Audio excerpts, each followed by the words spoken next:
اعوذ باللہ من الشیطان الرجیم بحمد اللہ دورہ تفسیر القرآن کا سبق نمبر 57 شروع ہو رہا ہے۔ سورۃ آل عمران چوتھا پارہ اور سورت کی آیت نمبر 116 سے ہم گفتگو کا آغاز کر رہے ہیں۔ ان الذین کفروا، بے شک جن لوگوں نے کفر کیا اور کفر پر ہی مر گئے، لن تغنی عنہم اموالہم ولا اولادہم من اللہ شیئا، نہیں فائدہ دیں گے، نہیں بچا سکیں گے انہیں ان کے مال اور نہ ہی ان کی اولاد اللہ سے کچھ بھی، نہ ان کی مال نہ ان کی اولاد، یہ اللہ سے ان کو، اللہ کی پکڑ سے ان کو نہیں بچا سکیں گے۔ وَأُولَئِكَ أَصْحَابُ النَّارِ، یہی لوگ ہیں دوزخی، ہم فیہا خالدون، اور یہ اس میں ہمیشہ ہمیشہ رہیں گے۔ پتہ چلا جہنم میں ہمیشہ اسی نے رہنا ہے جس کا کفر پر خاتمہ ہوا، وگرنہ جو مسلمان گناہ گار ہیں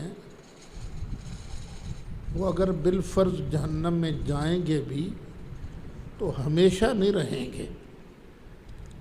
معتزلہ کا عقیدہ ہے کہ گناہ گار جو ہیں وہ ان کے لیے بھی خلود فی النار ہے، یہ اس آیت کے منافی ہے۔ اب یہاں سوال پیدا ہوا کہ ان کے مال ان کو فائدہ نہیں دے سکیں گے، تو یہ جو دنیا کے اندر نیکیاں کرتے ہیں یہ کدھر جائیں گی؟ کبھی کسی غریب کو کھلا دیا، کسی کو دوائی لے دی، کوئی رفاع عامہ کا کام کر دیا۔ مکہ کے مشرک بھی حاجیوں کو پانی پلاتے تھے، کھانے کھلاتے تھے۔ تو اللہ فرماتا ہے مثل ما ينفقون فی ہذہ الحیات الدنیا، ان لوگوں کی مثال جو خرچ کرتے ہیں اس دنیا کی زندگی میں، خرچ کرتے ہیں،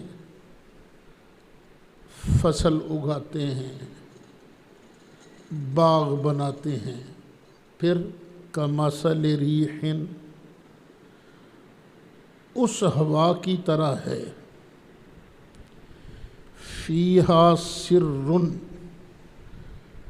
جس ہوا میں شدید ٹھنڈک ہو، پالا نہیں ہوتا، سخت پالا ہو، اور یہ ہوا پالا اصابت حرث قوم، یہ پہنچا قوم کی کھیتی کو، قوم نے اپنی فصل اگائی نا، اب پالا پڑا اس فصل پر، جب پالا پڑا، شدید ٹھنڈ پڑی، تو پھر نتیجہ کیا ہوتا ہے؟ فصل ساری تباہ ہو جاتی ہے نا۔ بس یہی مثال ہے ان لوگوں کی، ظلموا انفسہم، انہوں نے شرک کر کے، انہوں نے کفر کر کے اپنے آپ پر ظلم کیا، تو اس چیز نے ان کا بیڑا غرق کر دیا۔ وما ظلمہم اللہ، ان پر اللہ نے ظلم نہیں کیا، ولیکن انفسہم یظلمون، انہوں نے خود اپنے آپ پر ظلم کیا ہے۔ ایک مثال میں پہلے بھی ایک دو بار دے چکا ہوں کہ ایک آدمی فیکٹری بناتا ہے، کسی پر اعتبار کرتا ہے، اس کو مینیجر بنا دیتا ہے، اس کے ذمے ہے اب تو نے کاریگر بھی رکھنے ہیں، بازار سے سودا بھی لانا ہے، بیچنا بھی تو نے ہے، اور رات کو تم نے حساب مجھے دے دینا ہے۔ ٹھیک ہے جناب، اس نے اسی طرح کرنا شروع کر دیا، سودا لیا، بیچا، مال خریدا، دیا، لیکن رات ہونے سے پہلے عصر کے وقت اس نے سارا حساب کتاب پکڑا، جتنی آمدنی تھی اس نے کسی اور کو دے دی۔ اب خود سوچو، جو فیکٹری کا مالک ہے اس کو کیا یہ اچھا لگے گا؟ اب اگر ڈنڈا پکڑ کر اس کو مارنا شروع کرے تو کیا کوئی کہہ سکے گا یہ اس پر ظلم کر رہا ہے؟ لوگ نہیں، ظلم اس نے خود اپنے آپ پر کیا ہے۔ اب اللہ تعالیٰ نے بنایا انسان کو، صلاحیتیں دیں انسان کو، پھر حکم دیا دیکھو بس ہمارا ایک ہی مطالبہ ہے، ہمارا کہنے پر چلنا ہے، تم نے عبادت ہماری کرنی ہے۔ اب اگر وہ اللہ کو ہی چھوڑ دے، اللہ کو چھوڑ کے کسی اور کی پوجا شروع کر دے تو پھر اس نے اپنا ہی بیڑا غرق کیا ہے نا، اللہ نے تو اس پر ظلم نہیں کیا نا۔ اب ایک اور حکم میرا مالک ارشاد فرماتا ہے، یا ایھا الذین آمنوا، اے ایمان والو، لا تتخذوا بطانۃ من دونکم، نہ بنانا، بطانہ کہتے ہیں گہرا دوست، جس کے ساتھ بندہ اپنے راز بھی شیئر کرتا ہے، دلی دوست۔ من دونکم، اپنوں کو چھوڑ کر تم نے دوسروں کو دلی دوست نہیں بنانا۔ کیوں؟ لا یعلونکم خبالا، وہ نئی کمی کریں گے تمہاری، خبالہ نقصان دینے میں، تمہیں تنگ کرنے میں کمی نہیں کریں گے۔ ودو ما عنتم، جو چیز تمہیں تکلیف میں ڈالتی ہے نا، یہ وہی چاہتے ہیں، ودو چاہتے ہیں، ما اس چیز کو، عنتم جو تمہیں مشقت میں ڈالے۔ قد بدت البغضاء من افواہہم، ان سے باتیں جب تم کرتے ہو نا تو ان کے منہوں سے بغض ظاہر ہوتا ہے، سڑیاں سڑیاں گلاں کریں گے، تمہارا دل توڑنے کی کوشش کریں گے، جو تمہارا اصل مقصود ہے اللہ کی راہ پر چلنا، اس سے تمہیں پھسلانے کی کوشش کریں گے۔ یہ تو ہے نا زبان کی بات، وما تخفی صدورہم، اور جو کچھ انہوں نے اپنے سینوں میں چھپایا ہے نا، اکبر، وہ اس سے بھی بڑی چیز ہے۔ بالکل تمہارے سجن نہیں ہیں، تمہارے دوست نہیں ہیں، ان کو تم نے اپنا دلی دوست نہیں بنانا۔ اور بچ جاؤ حکمرانوں، یہ یہودی، یہ عیسائی، یہ امریکن، یہ تمہارے دلی دوست نہیں ہیں، چائنا بھی دلی دوست نہیں ہے۔ دلی دوست وہی ہیں جو نبی کریم علیہ السلام کے وفادار ہیں۔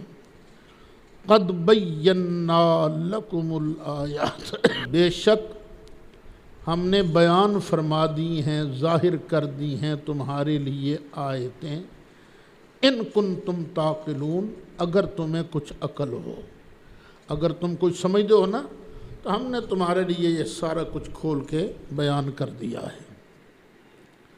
ہاں انتم، اور سنو، ہاں انتم حرف تنبیہ، اور سنو، اولئک تحبونہم، یہ وہ لوگ ہیں جن سے تم محبت کرتے ہو، تم تو ان سے محبت کرتے ہو، ولا یحبونکم، اور یہ تم سے محبت نہیں کرتے، وَتُؤْمِنُونَ بِالْكِتَابِ كُلِّهِ، اے ایمان والو تمہارا حال تو یہ ہے تم ہر کتاب پر ایمان رکھتے ہو، تورات کو تم مانتے ہو، زبور کو تم مانتے ہو، انجیل کو تم مانتے ہو، قرآن کو تم مانتے ہو، اور یہ جو ہیں ان کا حال کیا ہے؟ وَإِذَا لَقُوكُمْ قَالُوا آمَنَّا، اور جب یہ تم سے ملتے ہیں کہتے ہیں ہم ایمان لائے، اسی نال نہ تواڈے بادشاہ۔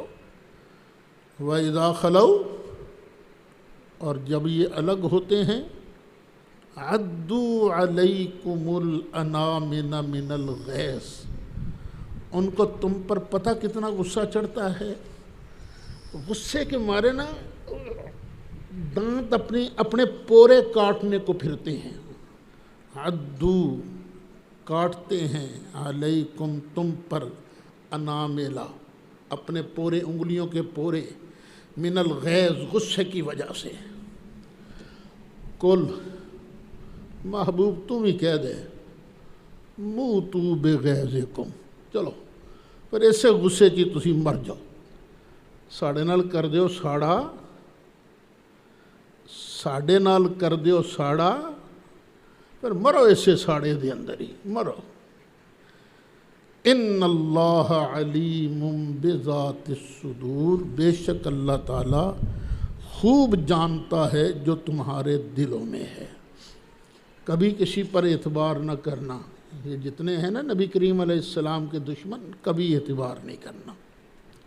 ہاں گزارا مزارا ہوتا ہے دنیا میں، لین دین، وہ الگ مسئلہ ہے، دلی دوستی نہیں لگانی ان کے ساتھ۔ کیوں؟ ان کا حال کیا ہے؟ ان تمسسکم حسنۃ تسؤہم، اگر تمہیں کوئی بھلائی پہنچے نا، اوہو بہت بری لگتی ہے انہیں، ان کو بڑا ہی برا لگتا ہے تمہیں کوئی چیز ملے تو، اوہو اینو کیوں مل گئی، مینوں کیوں نہیں لبھی ہیں، تو یہ بڑا برا لگتا ہے ان کو۔ وَإِن تُصِبْكُمْ سَيِّئَةٌ، اور اگر تمہیں کوئی تکلیف پہنچے، یفرحوا بِهَا، پھر بڑے خوش ہوتے ہیں، اور سنی ہوں کی بڑیاں دے نال ہے۔ یہ دیکھو یہ جو طریقہ ہے نا، یہ کافروں کا طریقہ ہے۔ مسلمان کو کبھی کسی پر حسد نہیں کرنا چاہیے، میرے مسلمان بھائی کو یہ چیز مل گئی ہے تو مجھے کیوں نہیں ملی، حسد کبھی نہیں۔ کسی کو تکلیف پہنچے تو کبھی خوش نہیں ہونا چاہیے، یہ جو عادت بن جاتی ہے نا طلباء کی اور ادھر ادھر بھی، نہ بیٹے اس سے بچنا ہے۔ کیوں؟ ہم لوگ ہیں سفیر محمد الرسول اللہ صلی اللہ علیہ وسلم کے، آپ لوگوں کو تو چلتا پھرتا مصطفیٰ علیہ السلام کا سفیر بننا چاہیے، لوگ آپ کو دیکھیں اور دیکھ کر رشک کریں، یار جس امتی کی یہ شان ہے ان کے نبی کی شان کیا ہوگی۔ وَإِن تَصْبِرُوا، اور اگر تم صبر کرو، وَتَتَّقُوا، اور تقوی اختیار کیے رکھو، لا يضركم كيدهم شيئا، تو میں رب تمہیں بتا رہا ہوں کہ نہیں نقصان دے سکیں گے تم کو ان کے مکر کچھ بھی، یہ تہاڈا کچھ بگاڑ نہیں سکن گے۔ لا یضرکم، نہیں ضرر دے گا تم کو، کیدہم ان کا مکر، شیئا کچھ بھی۔ ان اللہ بما یعملون محیط، بے شک اللہ تعالیٰ جو کچھ یہ کر رہے ہیں سب کو احاطہ میں لینے والا ہے، سب کو گھیرنے والا ہے، کوئی چیز اللہ کے علم سے باہر نہیں، کسی شے کا کوئی گوشہ میرے مالک کے علم سے باہر نہیں۔ اللہ تعالیٰ سب کو پکڑے ہوئے ہے، سب احاطے میں ہے، نہ اس کی قدرت سے باہر ہے نہ ہی اس کے علم سے باہر ہے۔ اب آگے سلسلہ شروع ہوگا اس رکوع سے غزوہ احد کا۔ سن 2 ہجری میں غزوہ بدر ہوا تھا۔ اب سن 3 ہجری میں غزوہ احد ہوا۔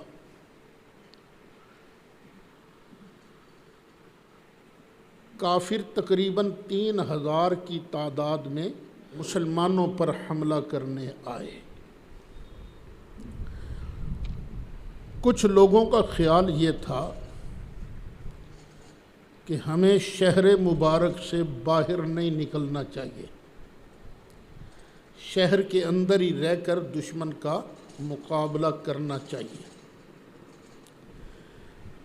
لیکن وہ نوجوان، وہ لوگ جن کو بدر میں لڑائی کا موقع نہیں ملا تھا، وہ بڑے پرجوش تھے، نہیں باہر نکل کر لڑنا چاہیے تھا، باہر نکل کر لڑنا چاہیے تھا۔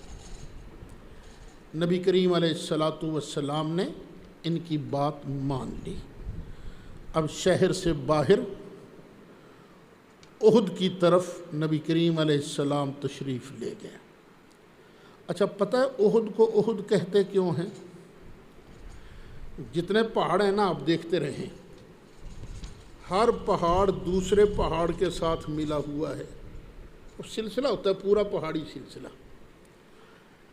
لیکن یہ احد شریف وہ ہے جو اکیلا ہی ہے، کوئی پہاڑ اس کے ساتھ نہیں ملا، اس لیے اس کو احد کہتے ہیں، اکیلا اکیلا ہے۔ نبی کریم علیہ السلام نے جب صفوں کی ترتیب بنائی تو ادھر ہے جبل احد، جبل احد کو رکھا پشت پر اور سامنے صحابہ کی صفیں بنائیں، اور ساتھ ہے ایک درہ پہاڑی، اوپر پہاڑی۔ نبی کریم علیہ السلام نے وہاں پر 50 تیر انداز کھڑے کر دیے کہ خواہ کچھ بھی کیوں نہ ہو، تم نے یہ جگہ نہیں چھوڑنی، کچھ بھی کیوں نہ ہو جائے تم نے جگہ نہیں چھوڑنی۔ ٹھیک ہے یا رسول اللہ صلی اللہ علیہ وسلم۔ اچھا، عبداللہ بن ابی یہ نا عین موقع پر دغا دے گیا، دھوکہ دے گیا، یہ کہہ کر ساڑی گل نہیں منی جی، اسی جانے ہیں واپس۔ 300 آدمیوں کو لے کر یہ واپس چلا گیا۔ منافقین تھے وہ۔ کل کتنے تھے مکہ مدینہ شریف سے نکلتے وقت؟ 1000۔ اب باقی کتنے رہ گئے؟ 700۔ اور ادھر کافر کتنے ہیں؟ 3000۔ لڑائی شروع ہوئی، بے پناہ جذبہ تھا مسلمانوں کا۔ کافروں کو، مشرکین مکہ کو تیس نیس کر کے رکھ دیا، بھاگنے لگے مشرک۔ جب مشرک بھاگنے لگے، اب یہاں مسلمانوں سے ہوئی غلطی۔ کن مسلمانوں سے؟ وہ جو درے پر تھے، پہاڑی پر تھے۔ انہوں نے کہا کہ جی سرکار کے فرمان کا مقصد تو یہی تھا کہ ہمیں فتح حاصل ہو جائے، تو ہو گئی فتح حاصل، اب ہم بھی نہ بھاگتے ہوئے کسی نہ کسی کافر کو ماریں، اور یہ جو ان کا مال ہے وہ ہمارے حصے میں آئے گا، مال بھی ہم لیں گے۔ جو درے کے سالار تھے انہوں نے بڑا کہا، تمہیں پتہ نہیں نبی کریم علیہ السلام نے فرمایا کیا تھا، کچھ کیوں نہ ہو جائے تم نے یہ جگہ نہیں چھوڑنی۔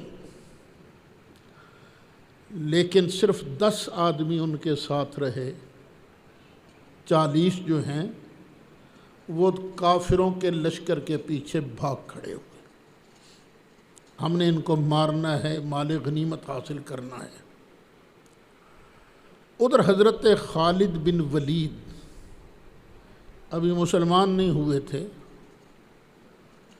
بھاگتے ہوئے انہوں نے مڑ کے دیکھا نا، کیونکہ موج لگ گئی، درہ تو خالی ہے۔ اب انہوں نے کچھ ساتھی اپنے ساتھ لیے 300 کے قریب، 300 یا 400 کے قریب، اور آ کے نہ درے والوں پر حملہ کر دیا۔ اور 10 آدمی اتنے لوگوں کا کیا مقابلہ کر سکتے تھے؟ سارے شہید ہو گئے اوپر۔ اب انہوں نے نہ بھاگتے ہوئے، کافر آگے بھاگ رہے تھے، مسلمان ان کے پیچھے بھاگ رہے تھے، اور خالد بن ولید اپنے ساتھیوں کے ساتھ پیچھے سے مسلمانوں پر جا پڑے۔ اب مسلمان درمیان میں آ گئے نا، اور گھبراہٹ پیدا ہو گئی۔ اب کئی سارے مسلمان جدھر منہ اٹھا ادھر بھاگ اٹھے۔ نبی کریم علیہ السلام پیچھے سے کھڑے ہو کر آوازیں دے رہے ہیں۔ حضرت ابو بکر صدیق، عمر فاروق، عثمان غنی، حضرت علی مرتضیٰ، یہ سارے ساتھ تھے، عشرہ مبشرہ ساتھ تھے۔ حضرت عثمان کا نام کبھی کبھی آتا ہے دوسری طرف بھی۔ نبی کریم علیہ السلام، میں اللہ کا نبی ہوں، ادھر آؤ ادھر آؤ۔ اچھا خیر، اللہ تعالیٰ نے پھر ان کی مدد فرمائی، کافروں کے دلوں میں پڑا رعب اور وہ بھاگ گئے۔ مسلمان برابر سرابر رہ گئے۔ اسی جنگ میں نبی کریم علیہ السلام کے پیارے چچا حضرت حمزہ رضی اللہ عنہ، آپ کی بھی شہادت ہوئی۔ اب اس سارے واقعے کو یہ آئندہ کی آیتوں کے اندر بیان کیا جائے گا۔ خلاصہ میں نے بیان کر دیا، اب ترجمہ سنتے جاؤ۔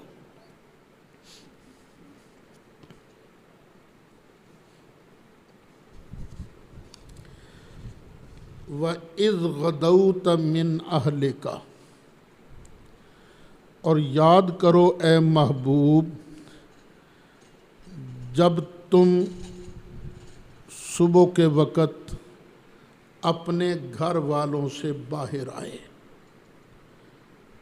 تُبَوِّئُ الْمُؤْمِنِينَ، آپ بٹھا رہے تھے مومنوں کو، مقرر کر رہے تھے مومنوں کو، مقاعدہ، مورچوں پر، مقعد ہوتی ہے نا بیٹھنے کی جگہ، مقاعدہ للقتال، لڑائی کے لیے مورچوں پر مومنوں کو آپ بٹھا رہے تھے۔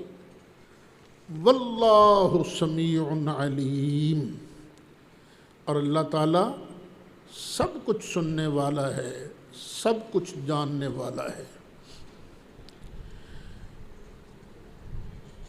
اذ ہمت طائفتان منکم، اوس اور خزرج یہ دو برادریاں تھیں نا، قبیلے تھے انصار کے۔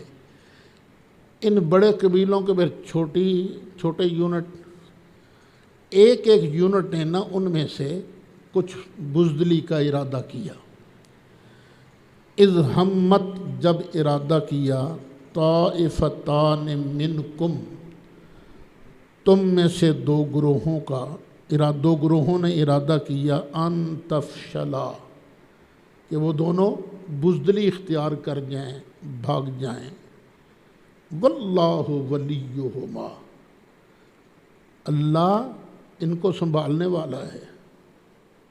ان الفاظ پر غور کرنا، اگر اللہ تعالیٰ ان کو معاف نہ کرتا تو ہم بھی ان کا ذکر ایسے کرتے، لیکن جب اللہ تعالیٰ معاف کر چکا ہے، اللہ تعالیٰ ان کے لیے اپنی ولایت کا اعلان کر چکا ہے، تو میں اور تم کون ہوتے ہیں ان کی شان میں بک بک کرنے والے؟ کیونکہ انعام یا سزا تو اللہ نے دینی ہے نا۔ اللہ فرماتا واللہ ولیہما، اور اللہ ہی ان دونوں گروپوں کا ولی ہے، سنبھالنے والا ہے۔ وعلی اللہ فلیتوکل المؤمنون، اور اللہ ہی پر بھروسہ رکھنا چاہیے مومنوں کو۔ اچھا، کئی لوگوں نے باتیں شروع کر دی تھی، اور یہ اللہ کا تو وعدہ تھا کہ تمہاری مدد ہوگی، وہ کہاں گئی مدد؟ اللہ تو وعدہ کرتا ہے تو پھر پورا ہی کرتا ہے نا۔ اب اس کے جوابات آ رہے ہیں، اور دیکھو وَلَقَدْ نَصَرَكُمُ اللَّهُ بِبَدْرٍ، اور بے شک تمہاری مدد اللہ کر چکا ہے بدر میں، وَأَنْتُمْ أَذِلَّةٌ، اور تمہارے پلے تو شے کوئی نہیں تھی، اس وقت تم بالکل بے سر و سامان تھے، کمزور تھے، تو اس وقت اللہ نے تمہاری مدد نہیں کی۔ فَاتَّقُوا اللَّهَ، پس ڈرو تم اللہ سے، لَعَلَّكُمْ تَشْكُرُونَ، ڈرتے رہو گے تو اس کا شکر بھی ادا کرتے رہو گے تاکہ تم اس کا شکر ادا کرو۔ اچھا، وہاں شور تھا جی، کافر اتنے ہیں بدر کے میدان میں اور بھی ان کے لیے مدد آ رہی ہے، تو اللہ نے فرمایا اِذْ تَقُولُ لِلْمُؤْمِنِينَ، محبوب یاد کرو جب تم فرما رہے تھے مومنوں سے، أَلَنْ يَكْفِيَكُمْ، کیا یہ تمہیں کافی نہیں، أَنْ يُمِدَّكُمْ رَبُّكُمْ، کہ مدد فرماوے تمہارا رب، بِثَلَاثَةِ آلَافٍ مِّنَ الْمَلَائِكَةِ مُنزَلِينَ، 3000 فرشتے اللہ اتار کر تمہاری مدد فرمائے، یہ کافی نہیں؟ اچھا، خلاصہ سن لو، بدر کے میدان میں لڑنے والے آئے تھے 1000۔ کتنے آئے تھے؟ 1000۔ لیکن جب مسلمانوں کو پتہ چلا نا کافروں کی مدد اور آ رہی ہے، تو سرکار نے فرمایا فکر نہ کرو، انہاں دے آن گے تو ساڈے بھی آ جان گے۔ پہلے 3000 کا وعدہ ہوا، پھر 5000 کا۔ بلا، کیوں نہیں، ان تصبروا، اگر تم صبر کرو، وتتقوا، اور تقوی اختیار کرو، وَيَأْتُوكُم مِّن فَوْرِهِمْ هَٰذَا، اور آ جائیں وہ تم پر فوراً، يُمْدِدْكُمْ رَبُّكُمْ بِخَمْسَةِ آلَافٍ مِّنَ الْمَلَائِكَةِ مُصَوِّمِينَ، تو پھر اللہ تعالیٰ تمہارا رب تمہاری مدد کرے گا 5000 فرشتوں سے، جن پر نشانات بھی لگے ہوں گے، پتہ چلے گا۔ وَمَا جَعَلَهُ اللَّهُ إِلَّا بُشْرَىٰ لَكُمْ، یہ اللہ نے سب کچھ کیا کیوں کیا تھا وعدہ 3000 کا پھر 5000 کا، اور نہیں بنایا اس کو اللہ نے مگر واسطے تمہاری خوشی کے لیے بنایا۔ وَلِتَطْمَئِنَّ قُلُوبُكُمْ بِهِ، اور تاکہ اس کی وجہ سے تمہارے دل مطمئن ہو جائیں، دلوں کو چین مل جائے۔ وَمَا النَّصْرُ إِلَّا مِنْ عِنْدِ اللَّهِ الْعَزِيزِ الْحَكِيمِ، یہ عقیدے کی بات ہے، یاد رکھنا، اور نہیں ہے مدد مگر اللہ کی طرف سے۔ مدد کرنے والا کون ہے؟ اللہ، جو عزیز بھی ہے، حکیم بھی ہے۔ باقی فرشتے آنے تھے مدد کے لیے، اصل مدد کس کی طرف سے ہے؟ اللہ کی طرف سے ہے۔ یہ سارے وسائل ہیں، وسائط ہیں، بندہ ایک دوسرے کی مدد کرتا ہے، حقیقی مدد اللہ کرتا ہے، لیکن یہ کیا بنتے ہیں؟ وسیلے بنتے ہیں، اللہ کی مدد کے مظہر بنتے ہیں۔ اسی طرح ہم کہتے ہیں اولیاء اللہ مدد کرتے ہیں، تو کرتے ہیں مدد، لیکن اصل مدد کرنے والا کون ہے؟ اللہ۔ یہ تو صرف اللہ کی مدد کا مظہر اور وسیلہ بنتے ہیں۔ لِيَقْطَعَ طَرَفًا مِّنَ الَّذِينَ كَفَرُوا، یہ اللہ نے کیوں مدد کی تھی؟ تاکہ کاٹ کے رکھ دیں کافروں کے ایک حصے کو، تاکہ اللہ کاٹ کے رکھ دے ایک حصے کو کافروں کے، او یکبتہم، یا پھر انہیں ذلیل کر دے، فینقلبوا خائبین، پھر وہ واپس لوٹیں رسوا ہو کر، نامراد ہو کر، ذلیل ہو کر واپس لوٹیں۔ اب اس لڑائی کے بعد، چونکہ یہ احد کی لڑائی کے بعد مسلمانوں کو بڑا نقصان ہوا تھا، تو نبی کریم علیہ الصلاۃ والسلام مسلسل کئی دن تک فجر کی نماز میں قنوت نازلہ پڑھتے رہے، یا اللہ انہاں دا بیڑا غرق کر، یا اللہ ان پر لعنت ڈال، تو 40 دن سے زیادہ سرکار ان کے لیے دعائے غضب کرتے رہے۔ اس آیت کو ذرا دھیان سے سننا، کیونکہ اس آیت کو پڑھ کے کئی لوگ سرکار کی شان میں بڑی بک بک کرتے ہیں۔ اللہ نے پھر آیت نازل کی، لیس لک من الامر شیء، محبوب نہیں ہے تیرے ہاتھ میں اس معاملہ میں کچھ بھی۔ تو کہتا ہے نا کہ عذاب دے ان کو، یا اللہ ان کا کچومر نکال، محبوبہ یہ عذاب دینا، یہ توبہ قبول کرنا، یہ تیرے ہاتھ میں نہیں ہے۔ تیرے ہاتھ میں اور چیزیں ہیں، یہ جو 2 چیزیں ہیں یہ تیرے ہاتھ میں نہیں۔ او یتوب علیہم او یعذبہم، کہ یا اللہ ان کی توبہ قبول فرما لے یا ان کو عذاب دے، فإنہم ظالمون، پس بے شک یہ ظالم ہیں۔ اچھا، اس آیت کو پڑھ کر کئی حضرات کو مسالہ زیادہ لگا ہوتا ہے نا، وہ کہتے ہیں پتہ چلا نبی دے پلے تے شے ہی کوئی نہیں، لیس لک من الامر شیء، ایک ذرہ چیز بھی نبی دے پلے نہیں۔ توبہ یہ وہی کام ہے جو یہودی کرتے تھے۔ اللہ کیا فرما رہا ہے؟ یہ جو کام ہے، یہ کام کون سا؟ عذاب دینے والا اور بخشنے والا، یہ کس کے پاس ہے؟ اللہ کے پاس ہے، محبوب تیرے پاس نہیں ہے۔ اور اس کا یوں ترجمہ کرنا کہ نبی کے پاس امر میں سے کچھ ہے ہی نہیں، یہ تو ویسے ہی قرآن کی خلاف ورزی ہے۔ ایک امر ہوتا ہے نہیں کے مقابلہ میں۔ کیا نبی کریم علیہ السلام کے پاس وہ امر تھا کہ نہیں؟ تھا کہ نہیں؟ یامرہم بالمعروف وینہاہم، یہ آتا ہے نا کہ وہ امر کرتے ہیں معروف کا، یہ امر تو ہے۔ امر کا ایک معنی ہوتا ہے احد الامور، کئی کاموں میں سے ایک کام۔ کیا نبی پاک علیہ السلام کے پاس کچھ بھی نہیں تھا؟ کچھ نہ نماز پڑھا سکتے تھے آپ، نہ تبلیغ کر سکتے تھے، کچھ بھی نہیں تھا سرکار کے پلے میں؟ اور نہیں، یہ ساری باتیں غلط ہیں۔ بات وہی ہے جو قرآن کہتا ہے، عذاب دینا اور بخشنا یہ کس کا ذمہ ہے؟ اللہ تعالیٰ کا۔ نبی کریم علیہ السلام کو اللہ نے منع کر دیا، محبوب بس یہ دعا نہیں کرنی۔ یہ آزاد کشمیر میں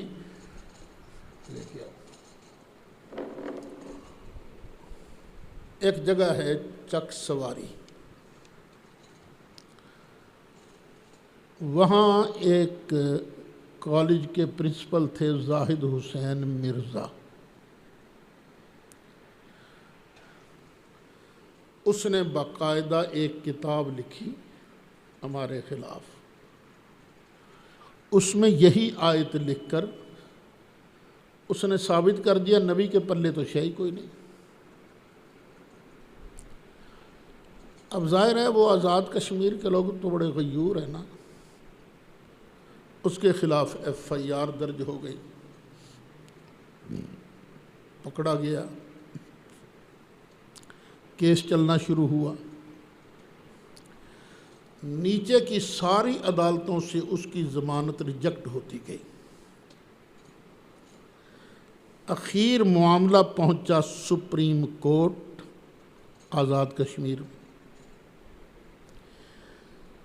وہاں آستانہ علیہ ڈھانگری شریف کے صاحبزادہ صاحب تھے، صاحبزادہ محمد عتیق الرحمن صاحب مرحوم، فوت ہو چکے ہیں، اللہ انہیں جنت الفردوس میں جگہ نصیب فرمائے۔ انہوں نے مجھے حکم دیا کہ تم نے پہنچنا ہے، وہ تاریخ تھی نا، عدالت میں تم نے پہنچنا ہے۔ اس سے پہلے میں توگیرہ شریف تھا، یہ بہاول نگر کی سائیڈ میں، وہاں سے چلا سفر کرتا ہوا میں ایک رات پہلے میرپور پہنچ گیا۔ صبح اچھا مجھے کچھ پتہ نہیں تھا کیس کا، میں نے کہا یار کیس تو بتاؤ کیا ہے، کچھ انہوں نے بتایا، مجھے بریف کیا۔ اب صبح کورٹ شروع ہوئی، عدالت شروع ہوئی۔ انہوں نے وکیل کیا تھا مخالفین نے شیخ خضر حیات،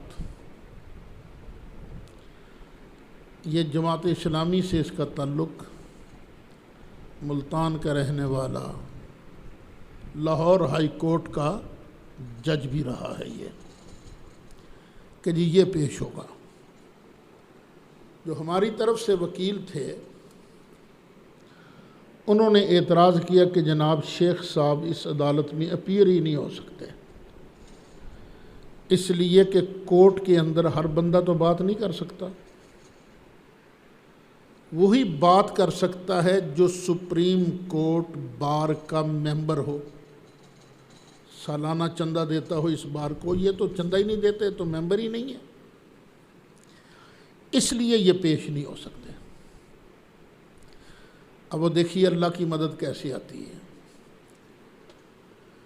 تو جو چیف جسٹس تھا سپریم کورٹ کا، اس نے کہا ہاں قانوناً تو یہ پیش نہیں ہو سکتے، لیکن میں ان کو اپنے ذاتی اختیارات سے پیش ہونے کی اجازت دیتا ہوں۔ اب صاحب وہ خضر حیات صاحب نے دلائل شروع کر دی اپنے، وہی مولویوں والی باتیں جو ابھی کرتے ہیں وہ اس نے شروع کر دی، یہ دیکھیں جی یہ دیکھیں۔ اور ہمارے جو وکیل صاحبان تھے کوئی مزہ نہیں آ رہا تھا، کیونکہ ان کے بیچاروں کا مولویوں کی بحثوں کا کیا پتہ، وہ تو دوسری باتیں کر رہے تھے۔ اخیر میں کھڑا ہو گیا، میں نے کہا جناب والا مجھے بھی کچھ کہنے کی اجازت دیجیے۔ وہ مجھے پوچھنے لگا آپ کون ہو؟ میں اس وقت جماعت اہل سنت پنجاب کا صدر تھا، امیر تھا۔ میں نے کہا جی میں جماعت اہل سنت پنجاب کا امیر ہوں۔ انہوں نے کہا ہاں ٹھیک ہے۔ زاہد مرزا کا سگا بھتیجا وہ بھی کھڑا ہو گیا، کہنے لگا جی میں بھی کچھ کہنا چاہتا ہوں۔ سپریم کورٹ کے جج نے پوچھا آپ کیا کہو گے؟ وہ میری طرف اشارہ کر کے کہنے لگا جو یہ کہے گا میں اس کی مخالفت کروں گا۔ میں نے کہا جی میں کہتا ہوں لا الہ الا اللہ محمد الرسول اللہ، کر مخالفت کر مخالفت، یہ کوئی بات ہے کرنے والی؟ اچھا خیر، اس نے کہا اب تو ذرا کیا ہوتا ہے زور کی نماز کا وقفہ ہے، تو نماز کے بعد ہاں ٹھیک ہے آپ دونوں پیش ہو جائیے گا۔ تو میں نے وہاں ہمارے ہیں مولانا یوسف فاروقی، ہمارے سلطانی صاحب نے قبلہ علامہ محمد کریم صاحب سلطان، ان کے کلاس فیلو بیرا شریف کے۔ میں نے ان سے کہا یار تفسیر ساوی ہے کسی کے پاس؟ ان کا میرے پاس ہے۔ میں کہ لے آؤ۔ تفسیر ساوی آئی، اور تفسیر ساوی میں میں نے یہ حوالہ فوٹو سٹیٹ کرایا، اپنا بیان درج کرا کے نا فوٹو سٹیٹ ساتھ لگائی، اور جب دوبارہ کارروائی شروع ہونے لگی تو سارا کچھ نا ان ججوں کے سامنے پہنچ گئے۔ 3 جج بیٹھے ہوئے تھے۔ وہ ہے کیا ذرا سن لیجئے۔ فمن زعم، اسی آیت کی تفسیر میں علامہ ساوی لکھتے ہیں پس جس نے یہ خیال کیا ان النبی کا احاد الناس، کہ بے شک نبی کریم علیہ السلام تو عام لوگوں کی طرح ہیں، لا یملک شیئا اصلا، بالکل کسی شے کے مالک ہی نہیں ہے، ولا نفع بہ لا ظاہرا ولا باطنا، نہ ان سے کوئی نفع ہو سکتا ہے نہ ظاہر میں نہ باطن میں، فہو کافر، پس وہ پکا کافر ہے، خاسر الدنیا والآخرہ، دنیا اور آخرت میں خسارہ پانے والا ہے۔ وَاِسْتِدْلَالُهُ بِهَذِهِ الْآيَةِ ضَلَالٌ مُبِينٌ، اور اس کا اس آیت کو پڑھ کر استدلال کرنا کھلی گمراہی ہے۔ اب خیر بعد میں بات ہوئی، اللہ تعالیٰ کا کرم اتنا ہوا کہ وہ سپریم کورٹ کا کمرہ تو نہیں لگ رہا تھا، وہ تو محفل میلاد لگ رہی تھی۔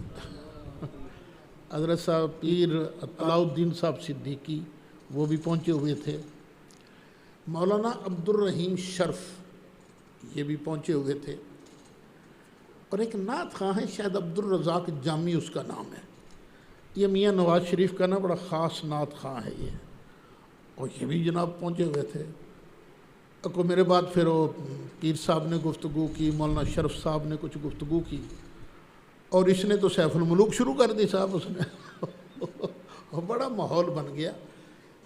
جب اس کے فیصلے کا اعلان ہوا نا تو جج نے اپنے فیصلے میں لکھا، 3 رکنی بینچ تھا، سپریم کورٹ کا جو چیف جج تھا نا اس نے تو اس کی ضمانت منظور کرنے کے بعد، لیکن 2 جج مخالف تھے۔